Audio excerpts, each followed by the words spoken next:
Hello friends, எல்லாருக்கும் வணக்கம். இந்த ஒரு வீடியோவில் நம்ம எதை பற்றி பார்க்க போகிறோம் அப்படின்னா, இந்த ஊரக வளர்ச்சி மற்றும் ஊராட்சி துறைக்கான காலி பணியிடங்களுக்கான அறிவிப்பை பற்றி தான் பார்க்க போகிறோம். கிட்டத்தட்ட 700க்கு மேற்பட்ட காலி பணியிடங்கள் அறிவிச்சிருக்கிறாங்க.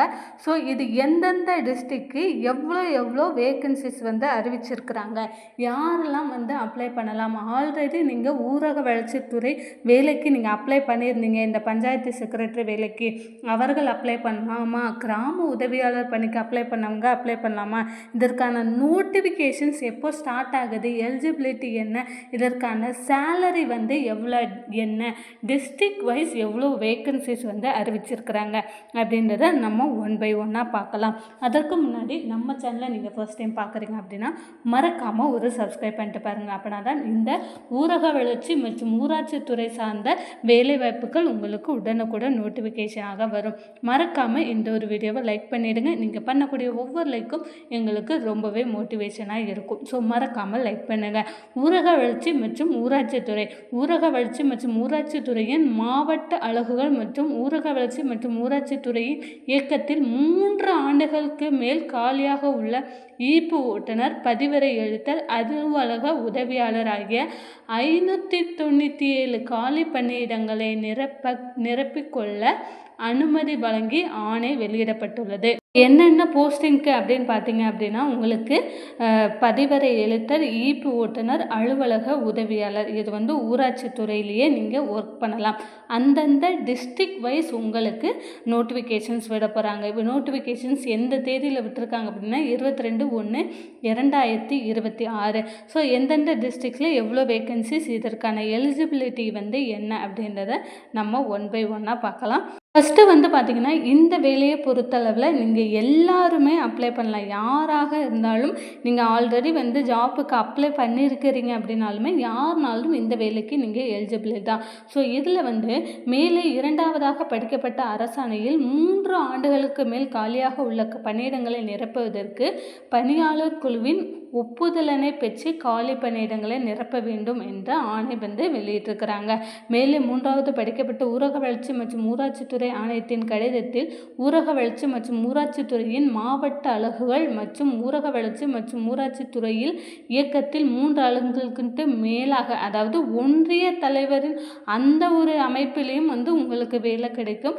அதற்கப்புறம் ஊராட்சி துறையிலிருந்தும். ஸோ ஈபி ஓட்டுநர், பதிவரை எழுத்தர், அலுவலக உதவியாளர் மொத்தம் உங்களுக்கு 709 காலி பணியிடங்கள் நிரப்பப்படும் அப்படின்றத சொல்லியிருக்காங்க.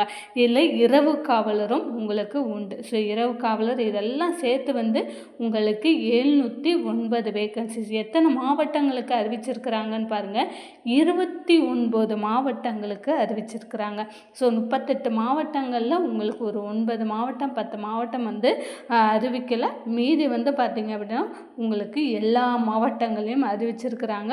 ஸோ ஓட்டுநர், பதிவரை எழுத்தர், அலுவலக உதவியாளர், இரவு காவலர், நீங்கள் எந்தெந்த போஸ்டிங்க்கு விருப்பப்படுறீங்களோ அந்தந்த போஸ்டிங்க்கு தாராளமாக நீங்கள் அப்ளை பண்ணலாம். ஸோ ஒவ்வொரு வேக்கன்சிக்கும் கொடுத்துருக்காங்க பாருங்கள். ஓட்டுநர், பதிவரை எழுத்தர், அலுவலக உதவியாளர், இந்த மாதிரியான ஒவ்வொரு டிஸ்ட்ரிக்ட் பாருங்கள்.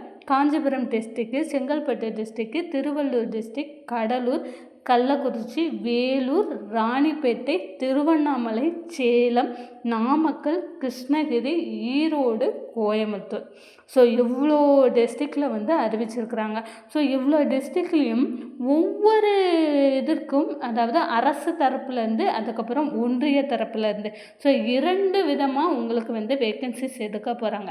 ஸோ அரசு தரப்பில் ஒருத்தவங்க எடுப்பாங்க, ஒன்றிய தரப்பில் ஒன்றிய தலைவர், அந்த மாதிரி அவர்கள் மூலமாக உங்களுக்கு எடுப்பாங்க. இதில் ஓட்டுநருக்கு பாருங்கள் 5 ஒவ்வொரு டிஸ்ட்ரிக்ட் வைஸ் வேக்கன்சி கொடுத்துருக்காங்க. காஞ்சிபுரம் மாவட்டத்தில் அதிகபட்சமாக 5 வேக்கன்சிஸ் கொடுத்துருக்காங்க.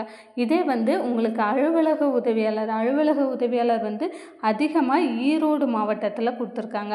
அதே போல் திருப்பூர், தஞ்சாவூர், நாகப்பட்டினம், திருவள்ளூர், திருச்சிராப்பள்ளி, கரூர், அரியலூர், புதுக்கோட்டை, மதுரை, தேனி, ராமநாதபுரம், விருதுநகர், சிவகங்கை, தென்காசி, தூத்துக்குடி, கன்னியாகுமரி.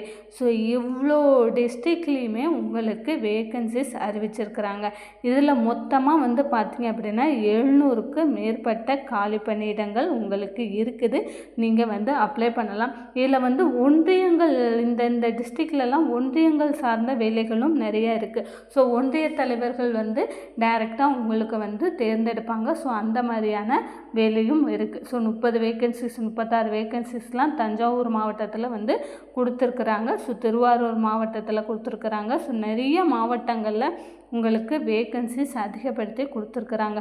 இப்போது இதில் ஈப்பு ஓட்டுநர் பாருங்கள், மொத்தம் 61 காலி பணியிடங்கள் அரசு தரப்புலேருந்து நிரப்புவாங்க. ஒன்றிய தரப்புலேருந்து 51 வேக்கன்சிஸ். இது வந்து ஒன்றியத்தோட தரப்புலேருந்து வரும். இதே பதிவரை எழுத்தர்னா 14 வேக்கன்சிஸ் அரசு தரப்புலையும் 42 வேக்கன்சிஸ் ஒன்றிய தரப்புலையும். இதற்கப்புறம் அலுவலக உதவியாளர், இது வந்து 103 வேக்கன்சிஸ் உங்களுக்கு அரசு தரப்புலையும் 318 வேக்கன்சிஸ் ஒன்றிய தரப்புலையும் வந்து வரும். மொத்தம் வந்து அரசு தரப்பில் 178 வேக்கன்சியும் ஒன்றியத்தோட தரப்பில் வந்து 419 வேக்கன்சிஸ், கிட்டத்தட்ட 597 வேக்கன்சிஸ் வந்து காலியாக உள்ளது. இதுலேயும் இந்த இரவு காவலர் 112. இதுவுமே வந்து பார்த்திங்க அப்படின்னா ஏதாவது ஒன்றில், அதாவது அரசு தரப்பில் இருந்தோ இல்லை வந்து ஒன்றிய தரப்பில் இருந்தோ உங்களுக்கு ஆட்களை தேர்ந்தெடுப்பாங்க. ஸோ இப்படி தான் வந்து ப்ரொசீஜர் இருக்க போகுது. ஸோ இந்த இதை வந்து நீங்கள் வந்து எங்கே வந்து அட்ரஸுக்கு அனுப்பணும் அப்படின்றதுமே சொல்லியிருக்காங்க. ஸோ யார்கிட்ட இருந்து வந்திருக்கு அப்படின்னா ஊரக வளர்ச்சி மற்றும் ஊராட்சித்துறை ஆணையர் சென்னை, சம்பந்தப்பட்ட மாவட்ட ஆட்சித் தலைவர்கள், அதற்கப்புறம் நிதி உட்கட்டமைப்புத்துறை சென்னை, மனிதவள மேலாண்மைத்துறை சென்னை, இயக்குனர் உள்ளாட்சி நிதித்துறை, இந்த மாதிரி பல்வேறு தரப்பட்ட துறையிலிருந்து உங்களுக்கு அனுப்பிச்சிருக்காங்க. இதற்கான பேசிக் குவாலிஃபிகேஷன்ஸ் நம்ம எல்லாருக்குமே தெரியும். 10th தான் இதோட பேசிக் குவாலிஃபிகேஷன்ஸ். ஸோ இந்த குவாலிஃபிகேஷன்ஸ் இருந்தாலே தாராளமாக நீங்கள் விண்ணப்பிக்கலாம். அதே போல் இந்த வேலையை பொறுத்தளவில் உங்களுக்கு டைரெக்டாக வந்து எக்ஸாம்ஸு இன்டர்வியூ அந்த மாதிரி தான் வந்து இருக்க போது அதன் முறையில் வந்து தேர்ந்தெடுப்பாங்க.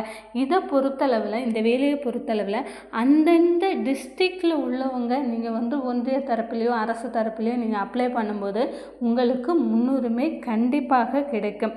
ஸோ விரைவில் இதற்கான நோட்டிஃபிகேஷன்ஸ் அப்ளிகேஷன்ஸ் வந்து பப்ளிஷ் பண்ணுவாங்க. ஸோ அந்த அப்ளிகேஷன்ஸ் பப்ளிஷ் பண்ணும்போது அந்தந்த மாவட்டத்தை சேர்ந்தவர்கள் சரிவான டாக்குமெண்ட்டோடு நீங்கள் அப்ளை பண்ணிங்க அப்படின்னா உங்களுக்கும் இந்த வேலை கிடைக்கிறதுக்கான சான்ஸ் இருக்குது. அதாவது இந்த ஊரக வளர்ச்சியிலேருந்து நீங்கள் ஒரு சில பேருங்க வந்து அப்ளை பண்ணாமல் விட்டுட்டீங்க. இந்த பஞ்சாயத்து செக்ரட்டரியில் நிறைய பேர் ரிஜெக்ட் ஆனாங்க. நல்ல மார்க் எடுத்துமே நிறைய பேர் ரிஜெக்ட் ஆனாங்க. ஸோ அந்த மாதிரி இருக்கிறவங்க எல்லாருமே மீண்டும் வந்து முயற்சி பண்ணி பார்த்தீங்க அப்படின்னா கண்டிப்பாக இதில் செலக்ட் ஆகிறதுக்கான சான்ஸ் இருக்குது. ஸோ மேலும் தகவலுக்கு மறக்காமல் நம்ம சேனலை சப்ஸ்கிரைப் பண்ணுங்கள். தேங்க்யூ.